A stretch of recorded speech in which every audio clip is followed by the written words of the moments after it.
Bismillahirrahmanirrahim. Assalamualaikum warahmatullahi wabarakatuh. Bersyukur kita kepada Allah Subhanahu wa taala dapat kita menyambungkan lagi pelajaran kita dalam bentuk online seperti ini. Minggu lepas Ustaz berbincang ataupun menerangkan berkaitan dengan sirah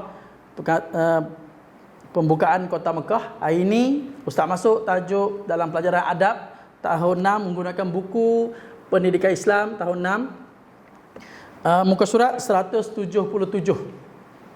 berkaitan dengan tajuk sayangilah haiwan.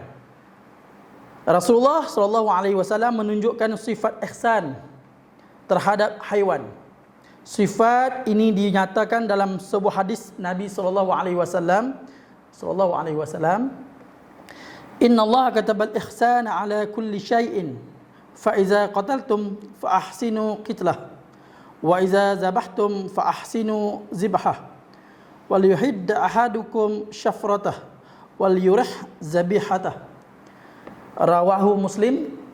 Maksudnya sesungguhnya Allah telah meletakkan ihsan atas setiap benda. Maka apabila kamu membunuh, bunuhlah dengan baik, dan apabila kamu menyembelih binatang, sembelihlah dengan baik. Tajamkanlah alat sembelihan dan tenangkanlah haiwan sembelihan kamu. Semua orang ada pernah tengok binatang, terutamanya dalam zoo, kita pernah pergi, ataupun dalam hutan, dalam kampung, kawasan rumah kita, kita tengok binatang-binatang. Kita kena ada adab dengan haiwan. Kalau di zoo tengok orang pelihara dalam zoo, mereka jaga makan, tempat duduk, tempat tinggal dia, tempat berteduh dia, kena jaga. Itu adalah adab-adab dengan binatang. Kita bukan dilarang untuk memelihara, seperti kita menternak ayam, itik, lembu, kerbau, tapi kita kena jaga. Macam mana burung? Burung jangan kita siksa, jangan kita zalim dia, dan kita membiarkan dia dalam sangkar, tidak memberi makan, tak boleh. Jadi Ustaz bacakan sini muka surat 178.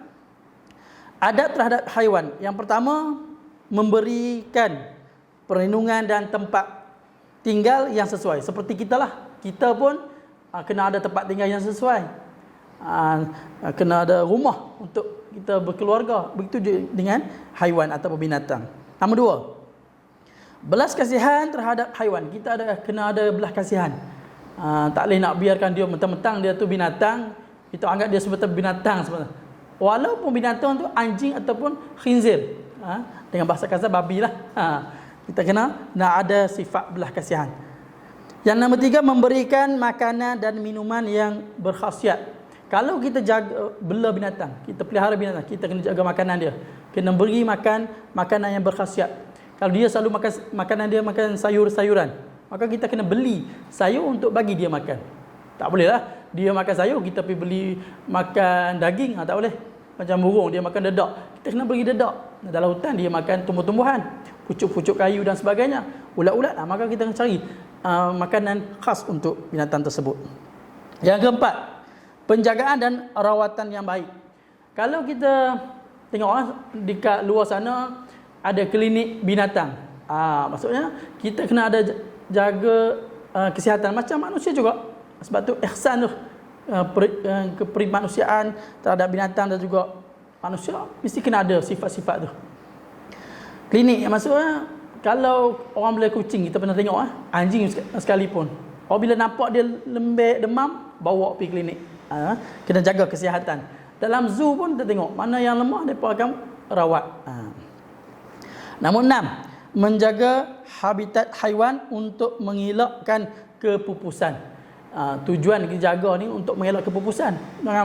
Kita tangkap dia, bunuh, ambil anggota tubuh dia buat manfaat untuk manusia, tak boleh semata-mata nak guna tapi kita hapuskan binatang dalam hutan.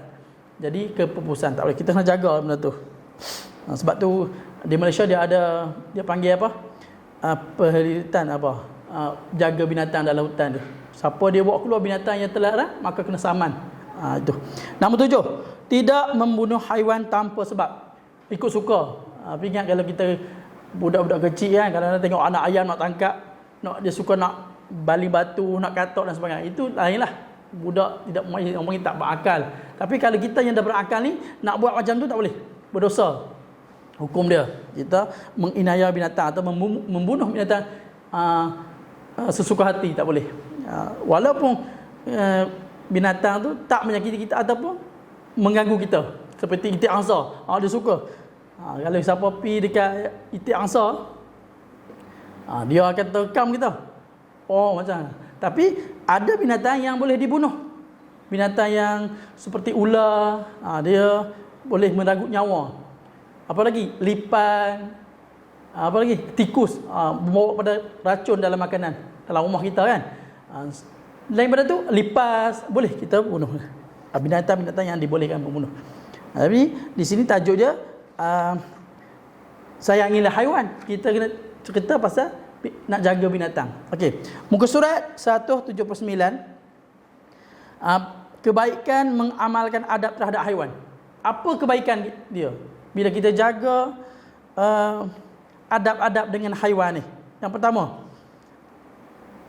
haiwan terhindar daripada sebarang ancaman. Maksudnya bila kita jaga binatang, jaga adab kita dengan binatang, dia terkawal daripada sebarang ancaman. Gangguan-gangguan kepupusan tak ada. Bila kita ada sifat sayang binatang, menjadi sihat dan dapat membiak dengan baik. Kalau kita jaga binatang dengan baik, kita sediakan tempat tinggal dia, makan minum dia kita jaga, binatang jadi sihat, malah dia membiak dengan baik. Binatang ni bertambah membiak. Kalau kita tak jaga, maka pembiakan tu tidak berhasil. Dia akan pupus dengan mudah.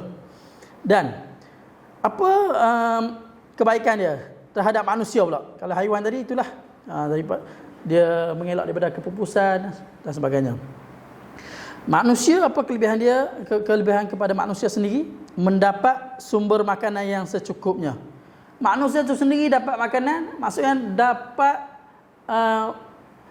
menjadikan binatang tu sebagai makanan harian dia, ataupun sebagai rutin sumber makanan. Contohnya kalau kita pelihara itik, kita boleh sembelih itik, ayam, lembu, kambing dan sebagainya. Dia panggil binatang peliharaan. Tapi di zoo bukan setakat binatang yang boleh dimakan. Binatang buas, binatang-binatang besar pun ada dalam zoo.